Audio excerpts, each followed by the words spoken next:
భక్తహంస పరిముఖ్య వియోగాయై నమో నమః. పరమహంసల వంటి భక్తజనులను ఎల్లప్పుడూ విడిచిపెట్టని శ్రీలలితకు నమస్కారములని సాధారణ అర్థం.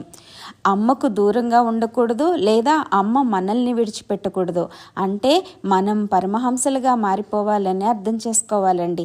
అదంత సులభమేనా? కాదు.